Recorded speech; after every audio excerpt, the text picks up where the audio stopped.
आज का टॉपिक है मेंटेनेंस अंडर मुस्लिम लॉ। मेंटेनेंस जिसकी उर्दू टर्म है नफका और इसको हम कहते हैं खर्चा पानी आम जबान में। अगर कुछ स्कॉलर्स की इसकी डेफिनेशंस देखें तो हिदाया ने इसको इस तरह डिफाइन किया है, all those things which are necessary to the support of life such as food, clothes and lodging, many confine it solely to food. दुरुल मुख्तार की डेफिनेशन देख लेते हैं। नफका literally means that which a man spends over his children, in law it means feeding, clothing and lodging. In common use it signifies food. तो ये definition हो गई मेंटेनेंस की। फ्रेंड्स, एक मुस्लिम की लायबिलिटी मेंटेनेंस की किस किस के रिगार्डिंग हो सकती है, तो इसको हम देख लेंगे। पर्सन्स एंटाइटल्ड टू मेंटेनेंस के हेड के अंदर, जिसमें सबसे पहले आती है वाइफ, उसके बाद डिसेंडेंट्स, फिर असेंडेंट्स और अदर रिलेटिव्स। अब इनमें से भी सिर्फ वाइफ के रिगार्डिंग जो रिस्पॉन्सिबिलिटी है हस्बैंड की वो एब्सोल्यूट है, और बाकी लोगों की जो रिस्पॉन्सिबिलिटी है वो कंडीशनल है। कौन सी कंडीशंस पे रेस्ट करती है ये लायबिलिटी? कुछ बेसिक प्रिंसिपल्स हैं इसके। जैसे सबसे पहला प्रिंसिपल है कि जो इंसान क्लेम कर रहा है मेंटेनेंस, उसकी अपनी कोई अर्निंग नहीं होनी चाहिए, वो या वो कैपेबल नहीं हो खुद को मेंटेन करने के। सेकेंडली, वो ऑब्लाइजर से इस तरह रिलेटेड है कि वो प्रोहिबिटेड डिग्रीज में आता है, या उसकी वाइफ है या उसका चाइल्ड है। एंड थर्डली, ऑब्लाइजर जो है जिससे क्लेम किया जा रहा है मेंटेनेंस, वो खुद इस पोजीशन में है कि वो उन लोगों को सपोर्ट कर सकता है। तो बाकी सब लोगों के केस में ये कंडीशनल है, लेकिन अगर वाइफ का केस देखें तो वाइफ के रिस्पेक्ट में हस्बैंड की जो लायबिलिटी है उसको मेंटेन करने की, वो बिल्कुल एब्सोल्यूट लायबिलिटी है।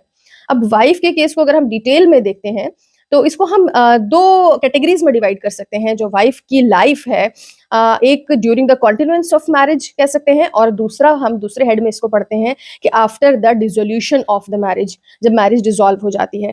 तो हम सबसे पहले देख लेते हैं कि during the continuance of the marriage husband की लायबिलिटी, अभी हमने पढ़ा कि एब्सोल्यूट है वाइफ को मेंटेन करने की। सिर्फ कुछ एक्सेप्शंस है उसकी, जैसे कि सबसे पहले एक्सेप्शन है कि अगर वो कंसमेशन ऑफ मैरिज के केपेबल नहीं है, जो इंटरकोर्स के केपेबल नहीं है due to the minority of age. Secondly, अगर वो घर छोड़कर चली जाती है without any reasonable cause. Thirdly, husband की रीजनेबल कमांड्स को डिसोबे करती है। एंड फोर्थली, वो किसी के साथ भाग जाती है। तो ये कुछ एक्सेप्शंस हैं, इनके अलावा हस्बैंड को मेंटेन करना वाइफ को एक लायबिलिटी है। इसमें हम एक बहुत इंटरेस्टिंग सा केस देख लेंगे, मोहम्मद मोइनुद्दीन वर्सेस जमाल फातिमा का, जिसमें दो प्रीवियस वाइफ्स को ऐसा देखा गया था कि हस्बैंड ने इल ट्रीट किया था उनके साथ, उसका बिहेवियर खराब था। तो थर्ड मैरिज होने जा रही है, तो जो थर्ड गर्ल है उसके फादर ने इनके साथ एक एग्रीमेंट साइन किया निकाह के टाइम पर, जिसमें उन्होंने एक स्टिपुलेशन डलवाई कि अगर ये लोग हैप्पीली बाद में नहीं रह पाते हैं, कोई डिस्प्यूट अराइज होता है, तो हस्बैंड को एक particular amount of allowance wife को देना होगा, एक पीरियडिक अलायंस। और उसके अगेंस्ट में उन्होंने एक प्रॉपर्टी भी सिक्योर कर दी कि अगर ये नहीं देता है तो इससे रिकवर किया जाएगा। तो इलाहाबाद हाई कोर्ट ने इस एग्रीमेंट को बिल्कुल वैलिड करार दिया और कहा कि ये इससे बचाने के लिए है कि वो वाइफ को इल ट्रीट करे बाद में या उसका उत्पीड़न करे। उसके बाद फ्रेंड्स देख लेते हैं उस केस को कि जब after the divorce, after the dissolution of marriage, क्या वाइफ के राइट्स होंगे मेंटेनेंस को लेकर। तो इसमें इसको भी हम दो पीरियड्स में डिवाइड करेंगे। पहला है ड्यूरिंग द इद्दत पीरियड। इद्दत पीरियड एक वेटिंग पीरियड होता है, जिसको हम डिवोर्स के टॉपिक्स में पहले पढ़ चुके हैं, पहले की वीडियोस में बता चुके हैं। इद्दत पीरियड जो है वो डिवोर्स के बाद 3 मेंस्ट्रुअल कोर्सेज होता है। If the wife is subject to menstruation, if she is not subject to menstruation तो फिर 3 मंथ्स 10 डेज, और इफ शी इज प्रेग्नेंट तो अंटिल डिलीवरी इद्दत पीरियड होता है। तो ड्यूरिंग दिस पीरियड हस्बैंड की एब्सोल्यूट लायबिलिटी है वाइफ को मेंटेन करने की। अब आ जाता है आफ्टर द इद्दत पीरियड। तो फ्रेंड्स, शरिया में इसका कोई एक्सप्रेस प्रोविजन नहीं है कुरान या हदीस के अंदर कि बाद कितने दिन तक या कितना अमाउंट ऑफ अलाउंस होना चाहिए वाइफ का इद्दत के बाद, या कब तक होना चाहिए, किस एक्सटेंट तक होना चाहिए। तो ये मुद्दा उठा फिर 1985 में मोहम्मद अहमद खान वर्सेस शाहबानो बेगम में, जिसमें वाइफ ने क्लेम किया मेंटेनेंस इद्दत पीरियड के बाद भी, और सुप्रीम कोर्ट ने कुरान की सूरा नंबर 2 वर्स 241 की सपोर्ट ली, जिसमें कहा गया है for divorced women maintenance should be provided on a reasonable scale, this is the duty on the righteous. इसका सहारा लेते हुए सुप्रीम कोर्ट ने इस मेंटेनेंस की लायबिलिटी को हस्बैंड की इद्दत पीरियड के बाद के लिए भी एक्सटेंड कर दिया। अब मुस्लिम्स में इसको लेकर बहुत ज़्यादा मुस्लिम्स पैनिक हुए और गवर्नमेंट के ऊपर बहुत ज़्यादा प्रेशर डाला कि इद्दत के बाद के लिए हमारी लायबिलिटी नहीं होनी चाहिए और इसको आप प्रॉपरली डिफाइन करें। गवर्नमेंट के ऊपर प्रेशर डाला गया। तो फिर 1986 में एक्ट बना, Muslim women protection of rights on divorce act. इसको ब्रीफली देख लेते हैं। इसका प्रियम्बल कहता है कि it is an act to protect the rights of the Muslim women who have been divorced. इसका जो ऑब्जेक्ट एंड रीजंस का स्टेटमेंट है वो कहता है कि opportunity has been taken to specify the rights which a divorced woman is entitled to at the time of divorce and to protect her interest. उसके बाद सीधा हम इसका सेक्शन 3 को देखेंगे, जिसमें डिवोर्स्ड वुमेन को किस किस चीज़ के लिए एंटाइटल्ड होगी वो बताया गया है। एक रीजनेबल और फेयर प्रोविजन बनाया जाए उसके लिए, और उसको मेंटेनेंस तो प्रोवाइड करना ही है ड्यूरिंग द इद्दत पीरियड, और उसके बाद के लिए 2 इयर्स तक के लिए उसके चिल्ड्रन का मेंटेनेंस दिया जाएगा, हस्बैंड देगा, मेहर का अमाउंट देगा और वो सारी प्रॉपर्टीज देगा जो उसको शादी के टाइम पर मिली हैं या शादी के पहले मिली थी या फिर शादी के बाद मिली थी, चाहे वो किसी ने भी वो प्रॉपर्टीज वो गिफ्ट्स दिया हो इन एनी फॉर्म। तो फ्रेंड्स, ये जो एक्ट है इसने एक्चुअली कोई पीरियडिक अलायंस तो नहीं फिक्स किया, लेकिन इसने एक कहा कि कुछ प्रोविजन, कुछ फेयर प्रोविजन, कोई अरेंजमेंट वाइफ के लिए कर दिया जाए जो बाद में वो अपनी लाइफ को अच्छे से जिसके लिए स्पेंड कर पाए।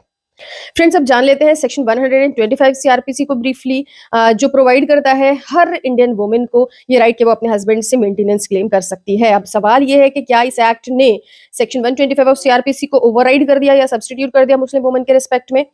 तो ऐसा तो नहीं है, बल्कि एक्चुअली इस एक्ट का जो सेक्शन 5 है, एक बार उस पर नजर डालें तो वो कहता है, वो ये ऑप्शन देता है हस्बैंड एंड वाइफ को कि वो जॉइंटली या सेपरेटली डिक्लेयर कर सकते हैं कि हम they would prefer to be governed by the CrPC not by the शरिया लॉ, और अगर वो लोग ऐसा करते हैं तो फिर मजिस्ट्रेट उसी के अकॉर्डिंगली डिस्पोज करेगा उनकी प्ली को। फिर फ्रेंड्स, इसको लेकर डिबेट चलती रही और फाइनली जाके सेटल हुई दानिया लतीफी वर्सेस यूनियन ऑफ इंडिया 2001 में, जिसमें सुप्रीम कोर्ट ने कहा कि इस एक्ट के जो प्रोविजंस हैं वो जो वेस्टेड राइट था 125 को का उसको नहीं खत्म किया उन्होंने, और कोई भी पोजीशन 125 की चेंज नहीं हुई है, यानी 125 भी वुमेन को अवेलेबल है इस एक्ट के साथ साथ। अब फ्रेंड्स, उसके बाद देख लेते हैं कि अगर वो जो फेयर प्रोविजन हस्बैंड ने बनाया है वाइफ के लिए, अगर उससे भी she is not able to maintain herself, तो क्या और भी कोई लायबल हो सकता है उसके बाद उसकी आफ्टर लाइफ में उसको मेंटेन करने के लिए?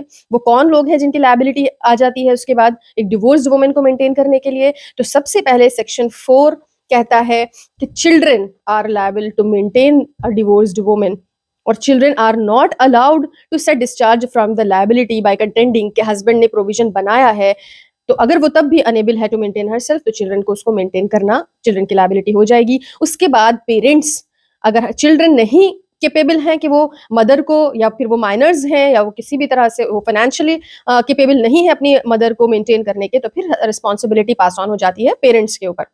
अब पेरेंट्स भी अगर अनेबल हैं टू मेंटेन हर तो अदर रिलेटिव्स पर पास ऑन हो जाती है, और अगर ये सारे लोग हैं अनेबल हैं उस वुमेन को, उस डिवोर्स्ड वुमेन को मेंटेन करने के लिए, तो फिर सेक्शन 4 सब सेक्शन 2 ये रिस्पॉन्सिबिलिटी देता है वक्फ बोर्ड को। लायबिलिटी पास ऑन हो गई है वक्फ बोर्ड के ऊपर, अब वक्फ बोर्ड इस वुमेन को मेंटेन करने के लिए लायबल होगा।